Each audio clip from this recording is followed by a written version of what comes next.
नमस्कार दोस्तों, अरविंदम क्लासेज में आप सभी का स्वागत है। दोस्तों, आज हम एक बहुत ही महत्वपूर्ण टॉपिक के बारे में पढ़ेंगे, विद्युत जनित्र। विद्युत जनित्र बहुत ही महत्वपूर्ण टॉपिक है। ये आपके परीक्षा में 5 अंक का आता है। विद्युत मोटर और विद्युत जनित्र दोनों ही 5 अंक के क्वेश्चन हैं। या तो दोनों ही आ सकते हैं, लेकिन दोनों में से एक तो फिक्स आएगा ही आएगा। तो यदि आपने विद्युत मोटर नहीं देखा है तो मैं नीचे डिस्क्रिप्शन में लिंक डाल दूंगा। आप पहले विद्युत मोटर देखिए, फिर इसको देखिए। क्यों? क्योंकि विद्युत मोटर का बिल्कुल उल्टा है ये विद्युत जनित्र। तो यदि आपने विद्युत मोटर समझ लिया तो इसको आपको समझने में बिल्कुल आसानी होगी। और दोस्तों, मैं आपको विद्युत जनित्र 2 बार अच्छी तरह समझाऊंगा, तो आपको रटने की ज़रूरत नहीं है, एक बार में ही आपको याद हो जाएगा। दोस्तों, चलिए जल्दी से शुरू करते हैं। विद्युत जनित्र। दोस्तों, विद्युत जनित्र क्या है? जो हमारे शादियों में जो जनरेटर होता है वही है विद्युत जनित्र। तो उससे बड़े को क्या मिलती है? विद्युत मिलती है। क्या मिलती है? विद्युत। तो विद्युत जनित्र एक ऐसी युक्ति है जो यांत्रिक ऊर्जा को विद्युत ऊर्जा में बदलती है। तो आपके एक अंक का क्वेश्चन ये भी आ सकता है कि विद्युत जनित्र का कार्य क्या है। तो दोस्तों, विद्युत जनित्र एक ऐसी युक्ति है जो यांत्रिक ऊर्जा को विद्युत ऊर्जा में बदलती है। जबकि हमने जो मोटर पढ़ा था तब उसमें क्या था, उसको हम विद्युत दे रहे थे और वो उसको यांत्रिक ऊर्जा में बदल रही थी। यहाँ उल्टा है, एक ऐसी युक्ति है जो यांत्रिक ऊर्जा को विद्युत ऊर्जा में बदलती है। अब बात करते हैं इसके सिद्धांत की। इसका क्या सिद्धांत है? तो दोस्तों, यह चुंबकीय प्रेरण के सिद्धांत पर आधारित है। विद्युत चुंबकीय प्रेरण के सिद्धांत पर आधारित है। जबकि हमारी जो विद्युत मोटर थी वो विद्युत चुंबकीय प्रभाव पर आधारित थी। तो दोस्तों, विद्युत जनित्र विद्युत चुंबकीय प्रेरण के सिद्धांत पर आधारित है। जब हम किसी कुंडली को एक चुंबकीय क्षेत्र में तेजी से घुमाते हैं तो उसमें एक विद्युत वाहक बल उत्पन्न होता है और उसके कारण उसमें धारा प्रवाहित होने लगती है। तो इसका सिद्धांत क्या हो गया? यह विद्युत चुंबकीय प्रेरण के सिद्धांत पर आधारित है। जब किसी कुंडली को चुंबकीय क्षेत्र में तेजी से घुमाया जाता है तो उसमें प्रेरित विद्युत वाहक बल उत्पन्न होता है, जिसके कारण उसमें धारा बहने लगती है, जिसे प्रेरित विद्युत धारा कहते हैं। जब हमने विद्युत मोटर पढ़ा था उसमें हम उसको विद्युत दे रहे थे और फिर वो मोटर यांत्रिक ऊर्जा अपने को दे रही थी, वो कुंडली घूम रही थी। लेकिन अपने यहाँ उल्टा है, पहले हम किसी कुंडली को चुंबकीय क्षेत्र में तेज़ी से घुमाएंगे तो उसमें एक प्रेरित विद्युत वाहक बल के कारण एक धारा उत्पन्न होगी, उसे हम प्रेरित विद्युत धारा कहेंगे। यही इसका सिद्धांत है दोस्तों। तो सिद्धांत भी आपको याद रखना है। अब देखते हैं इसकी संरचना।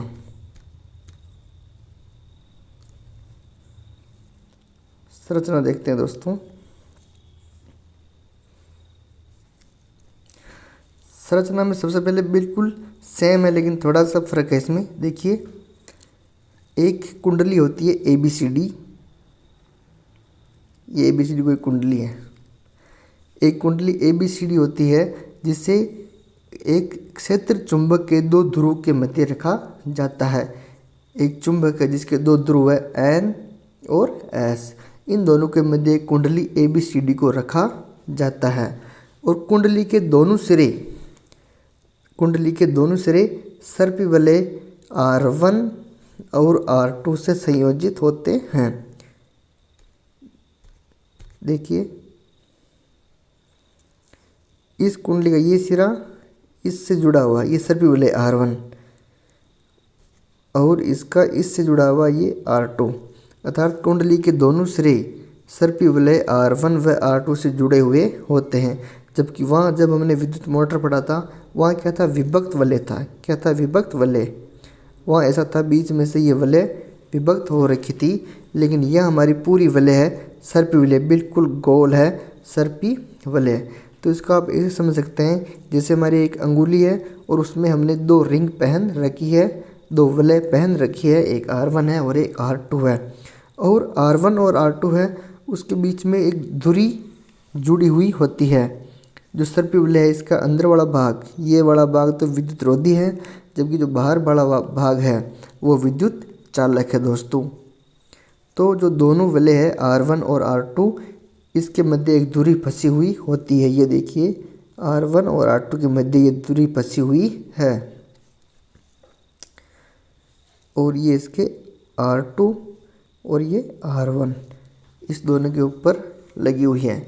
अर्थात कुंडली के दोनों सिरे जो एक तो सर्पी वलय R1 से और एक सिरा सर्पी वलय R2 से जुड़ा हुआ होता है। अर्थात यहाँ पे कुंडली और सर्पी वलय और धुरी तीनों ही एक दूसरे से जुड़े हुए हैं। अब आगे दोनों सर्पी वलय R1 और R2 क्रमशः ब्रश B1 और B2 से स्पर्श करते हैं। यह ब्रश स्थिर है, चालक है। दोनों ही ब्रश कार्बन की बनी दो पत्तियां होती है और दोनों ब्रश B1 तो संपर्कित है R1 से और B2 संपर्कित है R2 से। अर्थात दोनों सर्पी वलय क्रमशः B1 और B2 से संपर्कित होते हैं या दोनों केवल स्पर्श करते हैं। और जो दोनों चालक ब्रश है ये स्थिर होते हैं, ये अपनी जगह से नहीं हिलते हैं। अर्थात अपनी जो कुंडली और दोनों सर्पी वलय और ये धुरी ये जुड़ी हुई है। एक बार वापस देखिए संरचना को। एक कुंडली ABCD होती है जो एक चुंबक के दो ध्रुवों के बीच में रखी हुई होती है। कुंडली के दोनों सिरे सर्पी वलय R1 तथा सर्पी वलय R2 से जुड़े हुए होते हैं और दोनों सर्पी वलय क्रमशः B1 और B2 से स्पर्श करते हैं और दोनों ब्रश होते हैं ये बाह्य परिपथ में एक गैल्वेनोमीटर से जुड़े हुए होते हैं। अब ये क्या गैल्वेनोमीटर? ये गैल्वेनोमीटर होता है, इसमें एक चुंबकीय सुई होती है जो हमें धारा की दिशा बताती है और धारा की मात्रा भी बताती है। अर्थात धारा की दिशा और धारा की मात्रा ज्ञात करने के लिए हम गैल्वेनोमीटर का उपयोग करते हैं दोस्तों। देखिए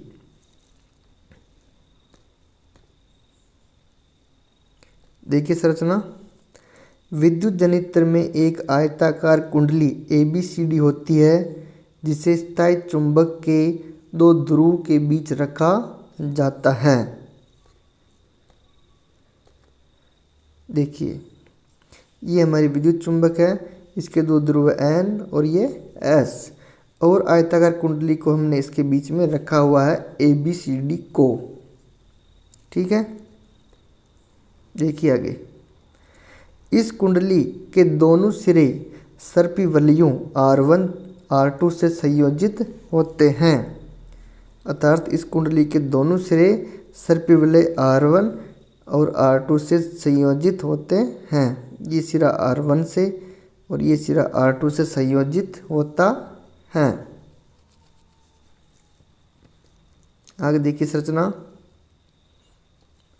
दोनों सर्पी वलय R1 R2 दो स्थिर चालक ब्रशों क्रमशः B1 व B2 से स्पर्श करते हैं। वलय भीतर से धुरी से जुड़े हुए होते हैं और दोनों ब्रश बाहरी सिरे से गैल्वेनोमीटर से संयोजित होते हैं।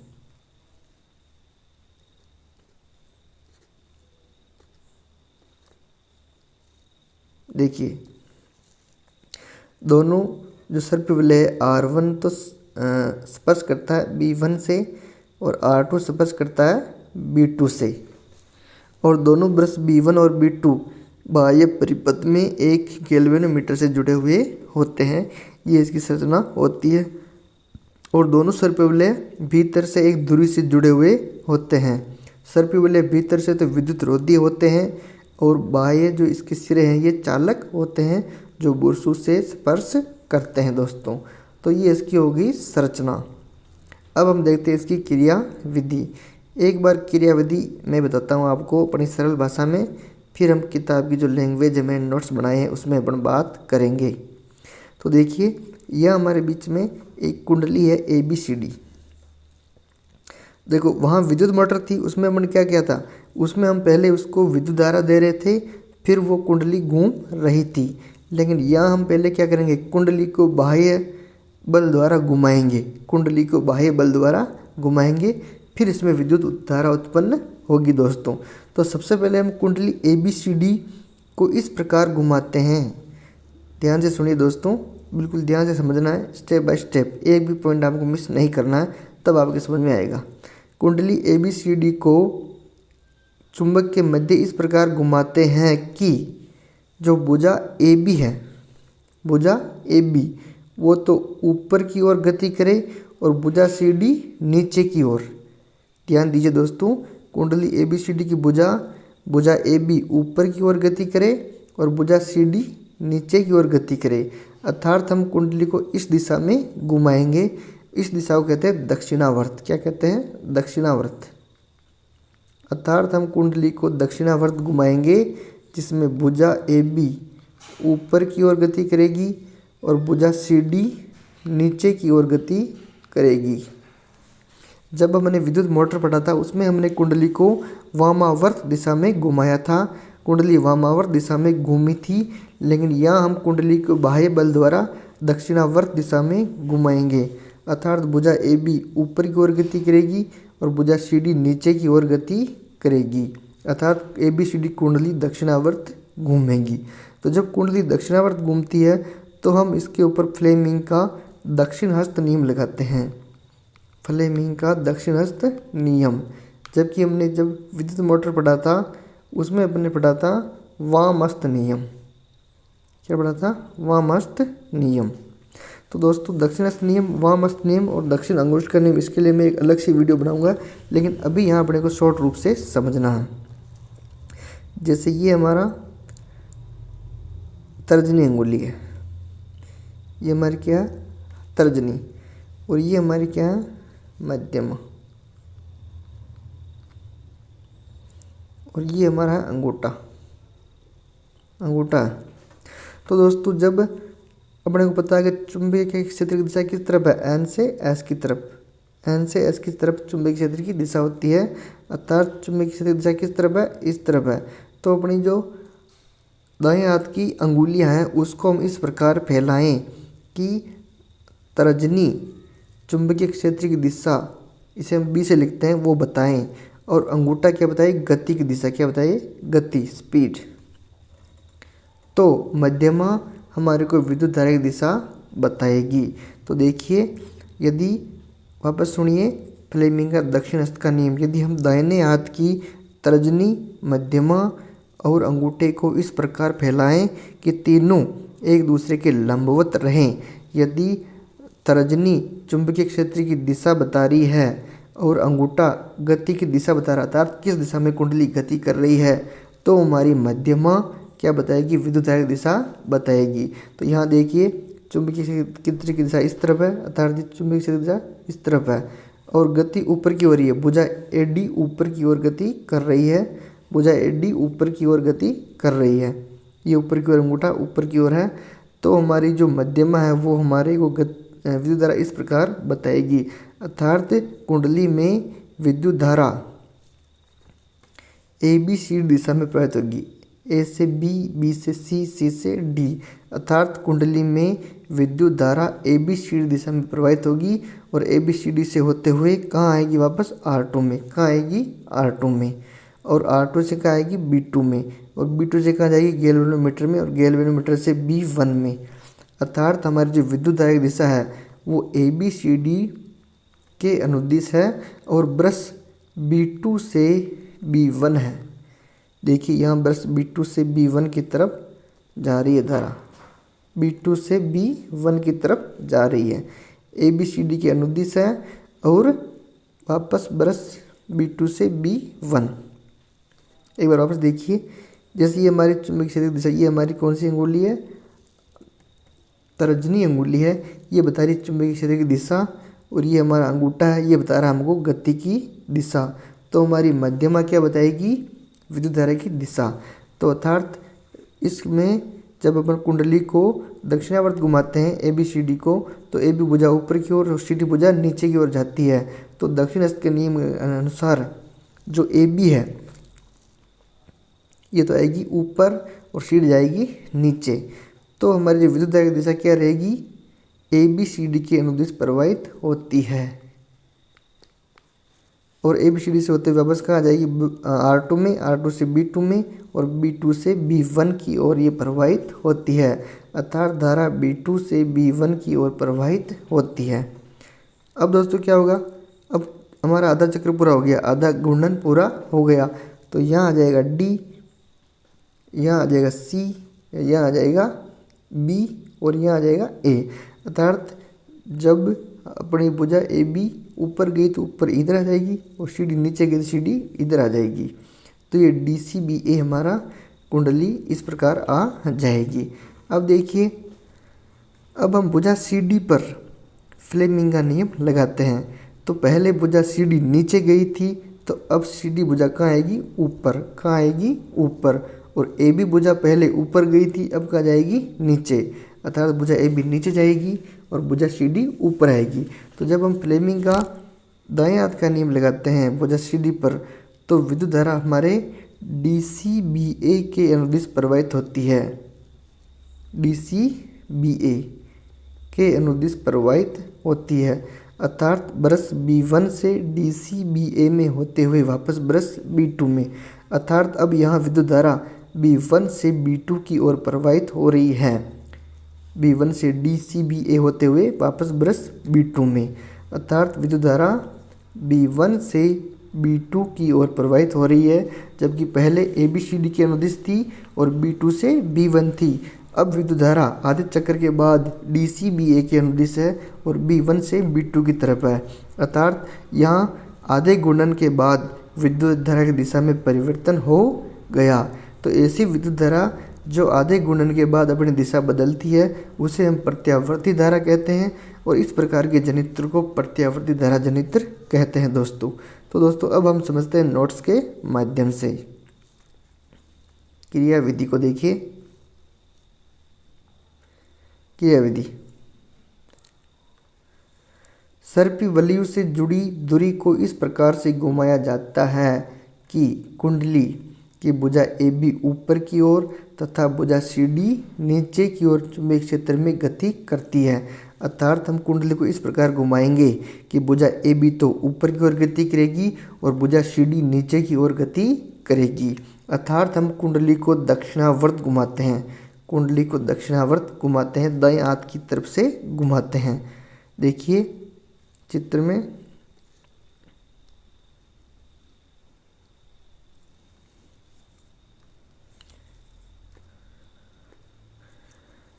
अर्थात भुजा ए बी तो कहाँ जा रही है? ऊपर, और सी डी कहाँ जा रही है? नीचे। अर्थात हम कुंडली को दक्षिणावर्त घुमाते हैं। देखिए वापस तब क्या होता है?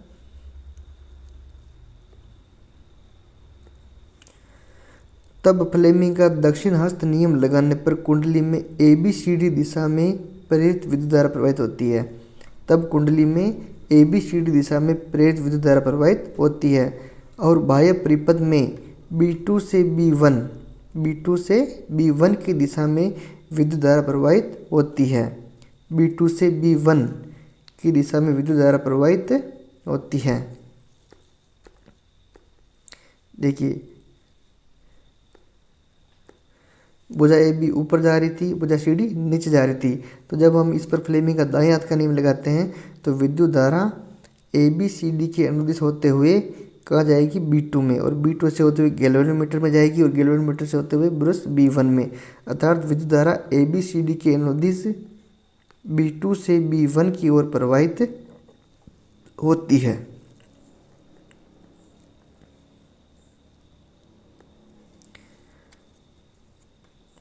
आधे गुणन के पश्चात भुजा सी डी ऊपर की ओर तथा ए बी नीचे की ओर गति करती है।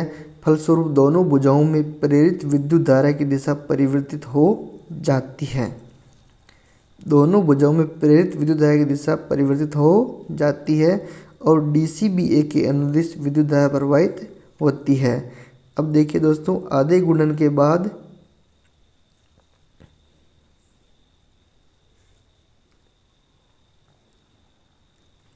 देखिए ये हमारा आधा गुणन हो गया, तो यह आ गया DCBA।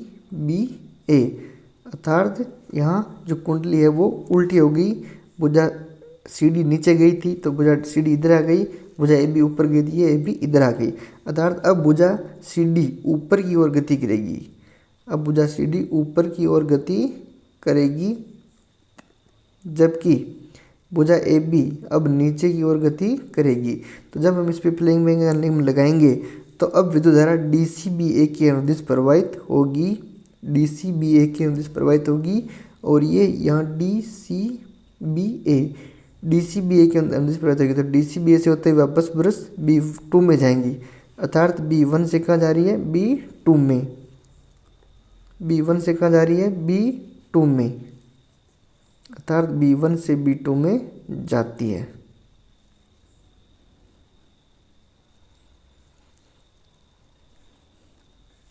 अब बाह्य परिपथ में B1 से B2 की दिशा में विद्युत धारा प्रवाहित होती है। पहले B2 से B1 थी, अब विद्युत धारा DCBA से होते हुए B1 से B2 की दिशा में प्रवाहित हो रही है। अतः प्रत्येक आधे गुणन के पश्चात क्रमिक रूप से इन भुजों में विद्युत धारा की दिशा परिवर्तित होती रहती है, अर्थात प्रत्येक आधे गुणन के बाद इन भुजों में विद्युत धारा की दिशा परिवर्तित होती रहती है और यह चक्कर चलता रहता है और कुंडली से विद्युत धारा मिलती रहती है दोस्तों। अब देखिए प्रत्यावर्ती धारा। प्रत्यावर्ती धारा ऐसी विद्युत धारा जो प्रत्येक आधे गुणन के पश्चात अपनी दिशा में परिवर्तन कर लेती है उसे प्रत्यावर्ती धारा कहते हैं। अर्थात ऐसी विद्युत धारा जो प्रत्येक आधे गुणन के बाद अपनी दिशा में परिवर्तन कर लेती है उसे हम प्रत्यावर्ती धारा कहते हैं। जैसे हमने पहले यहाँ धारा B2 से B1 की ओर प्रवाहित हो रही थी और आधे गुणन के बाद B1 से B2 की ओर प्रवाहित हो रही है, और इस प्रकार के जनित्र को क्या कहेंगे, प्रत्यावर्ती विद्युत धारा जनित्र। क्या कहेंगे, प्रत्यावर्ती विद्युत धारा जनित्र। यदि आपसे वो पूछे विद्युत धारा जनित्र तो आपको यहाँ तक लिखना है। यदि आपसे वो पूछे कि वो प्रत्यावर्ती विद्युत धारा जनित्र के बारे में लिखिए तो आपको यहाँ तक लिखना है पूरा। लेकिन यदि आपसे वो पूछे दिष्ट धारा जनित्र तो अब देखिए दिष्ट धारा अर्थात ऐसी धारा जो सदैव एक ही दिशा में प्रवाहित होती है उसे दिष्ट धारा कहते हैं, और इस प्रकार के जनित्र को दिष्ट धारा जनित्र कहते हैं। यदि वो दिष्ट धारा के बारे में पूछे तो ऐसी धारा जो सदैव एक ही दिशा में प्रवाहित होती है उसे दिष्ट धारा कहते हैं, और इस प्रकार के जनित्र को दिष्ट धारा जनित्र कहते हैं। और दोस्तों यदि अपने को दिष्ट धारा प्राप्त करनी है तो हम सर्पी वलय का प्रयोग नहीं करेंगे। सर्पी वलय के स्थान पर हम दिक् परिवर्तक विभक्त वलय का प्रयोग करेंगे। देखिए, और जो विभक्त वलय है उसके संपर्क में ब्रश, एक ब्रश सदैव नीचे वाली भुजा के संपर्क में रहेगा, एक ब्रश सदैव ऊपर वाली भुजा के संपर्क में रहेगा। देखिए, तो यदि आपसे ऐसा पूछे कि दिष्ट धारा जनित्र कैसे प्राप्त करने या प्राप्त करने के लिए क्या करना पड़ेगा, तो हम कहेंगे दिष्ट धारा जनित्र प्राप्त करने के लिए सर्पी वलय के स्थान पर विभक्त वलय दिक् परिवर्तक का उपयोग किया जाता है।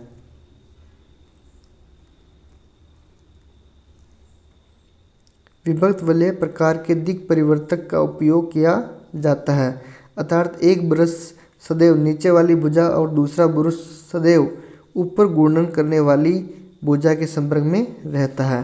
अर्थात यदि हमें दिष्ट धारा जनित्र प्राप्त करना है तो हम जहाँ पे सर्पी वलय ले रहे थे, बिल्कुल गोल वलय ले रहे थे, वो वलय नहीं लेंगे। हम पहले वाली जो मोटर में पढ़ने ली थी विभक्त वलय, ऐसी वलय काम में लेंगे, और एक ब्रश सदैव नीचे गुणन करने वाली भुजा के संपर्क में रहेगा और एक ब्रश सदैव ऊपर गुणन करने वाली भुजा के संपर्क में रहेगा दोस्तों। तो इस प्रकार हम दिष्ट धारा जनित्र प्राप्त कर सकते हैं। यदि आपसे वो दिष्ट धारा जनित्र पूछे तो आपको यहाँ तक इस प्रकार लिखना है। यदि वो प्रत्यावर्ती धारा जनित्र पूछे तो मैंने ऊपर बताया उस प्रकार आपको लिखना है। यदि आपसे ऐसा क्वेश्चन पूछ ले कि हमने को बहुत अधिक विद्युत धारा प्राप्त करनी है तो क्या करें, यदि अपने को बहुत धारा अधिक प्राप्त करनी है तो हम कुंडली में फेरों की संख्या को बढ़ा देंगे। यदि कुंडली में फेरों की संख्या अत्यधिक हो तो प्रत्येक फेरे में उत्पन्न प्रेरित विद्युत धारा संकलित होकर एक कुंडली में एक शक्तिशाली विद्युत धारा का निर्माण करती है। अर्थात यदि अपने को अधिक विद्युत धारा प्राप्त करनी है तो हम कुंडली में फेरों की संख्या बढ़ाएंगे, तो कुंडली में प्रत्येक फेर में उत्पन्न प्रेरित विद्युत धारा एक पूरी एकत्र होकर एक शक्तिशाली धारा का निर्माण करेगी। और प्रत्यावर्ती धारा की आवृत्ति होती है 50 हर्ट्ज। कितनी होती है? 50 हर्ट्ज। तो यदि आपसे ऐसा क्वेश्चन पूछ ले कि हम कैसे एक शक्तिशाली धारा प्राप्त कर सकते हैं जनित्र से, तो हम कुंडली में फेरों की संख्या बढ़ाएंगे तो प्रत्येक कुंडली में जो विद्युत धारा उत्पन्न होगी वो संकलित होकर एक शक्तिशाली धारा का निर्माण करेगी, और प्रत्यावर्ती धारा की आवृत्ति 50 हर्ट्ज होती है दोस्तों। तो इस प्रकार ये दोस्तों विद्युत जनित्र था, बहुत ही आसान है। लेकिन इससे पहले आपको विद्युत मोटर समझना पड़ेगा, क्योंकि विद्युत जनित्र विद्युत मोटर का बिल्कुल उल्टा है। मैंने विद्युत मोटर का वीडियो डाल दिया है, लिंक मैं नीचे डाल दूंगा, और विद्युत मोटर के नोट्स भी मैंने अपने टेलीग्राम चैनल पर डाल दिए हैं। तो आप वहाँ ज्वाइन होकर नोट्स की PDF भी प्राप्त कर सकते हो दोस्तों। विद्युत मोटर और विद्युत जनित दोनों ही बहुत ही इंपॉर्टेंट क्वेश्चन है, 5 अंक का क्वेश्चन पक्का है दोस्तों। एक बार देखिए वापस इसकी क्रियाविधि आपको अच्छी तरह और समझा देता हूँ मैं। देखिए, जब हम कुंडली को घुमाएंगे तो हम कुंडली को इस प्रकार घुमाएंगे कि जो भुजा AB तो ऊपर की ओर जाएगी और भुजा CD नीचे की ओर जाएगी। भुजा AB ऊपर की ओर जाएगी, अर्थात हम कुंडली को दक्षिणावर्त घुमाएंगे। किस तरफ घुमाएंगे? दक्षिणावर्त, दाएं हाथ की तरफ से घुमाएंगे। पहले हम मोटर में वामावर्त घूम रही थी कुंडली, लेकिन यहाँ हम घुमाएंगे दक्षिणावर्त इस तरफ। जब हम कुंडली को दक्षिणावर्त घुमाते हैं, भुजा AB ऊपर जाती है और CD नीचे जाती है, तो इस पर फ्लेमिंग का अपन दाएं हाथ का नियम लगाएंगे। तो विद्युत धारा ABCD दिशा में प्रवाहित होगी। ABCD से होते हुए कहाँ जाएगी? ब्रश B2 में। कहाँ जाएगी? ब्रश B2 में। और ब्रश B2 से गैल्वेनोमीटर में और गैल्वेनोमीटर से ब्रश B1 में जाएगी। अर्थात विद्युत धारा ABCD के अनुदिश B2 से B1 की ओर प्रवाहित हो रही है। तो इस प्रकार ये हमारा आधा चक्र पूरा हो गया। अब देखिए आधे चक्र के बाद में क्या होगा कि जो D भुजा यहाँ आ जाएगी, C यहाँ आ जाएगी, B यहाँ आ जाएगी और A यहाँ आ जाएगी। आधे चक्र के बाद में AB भुजा ऊपर गई, इधर आ गई, CD भुजा नीचे गई, ये इधर आ गई। तो अब DCBA ऐसे हमारी कुंडली हो गई। अब देखिए अब क्या होगा, पहले भुजा CD नीचे गई थी, अब कहाँ जाएगी? ऊपर। कहाँ जाएगी? ऊपर। अर्थात भुजा CD अब ऊपर की ओर गति करेगी, जबकि भुजा AB नीचे की ओर गति करेगी। भुजा AB नीचे की ओर गति करेगी। तो भुजा CD में विद्युत धारा DCBA के अनुदिश प्रवाहित होती है। कैसे होती है? DCBA। अर्थात ब्रश B1 से D में, D से फिर C में, C से B में, B से A में और A से वापस B2 में। अर्थात ब्रश B1 से होते हुए DCBA से होते हुए ब्रश B2 में। अर्थात विद्युत धारा B1 से B2 की ओर प्रवाहित होती है, पहले B2 से B1 की ओर हो रही थी। अर्थात प्रत्येक आधे चक्र के बाद में विद्युत धारा दिशा परिवर्तित होती है और यह क्रमिक रूप से चलता रहता है और विद्युत धारा गैल्वेनोमीटर को प्राप्त होती रहती है दोस्तों। और वापस अपना ये चक्र पूरा होगा तो वापस अपने ऐसी स्थिति आ जाएगी, ABCD ऐसे ऊपर आ जाएगी। यही दोस्तों क्रियाविधि है, बहुत ही आसान है। चलिए दोस्तों मिलते हैं जल्दी अगले वीडियो में। धन्यवाद।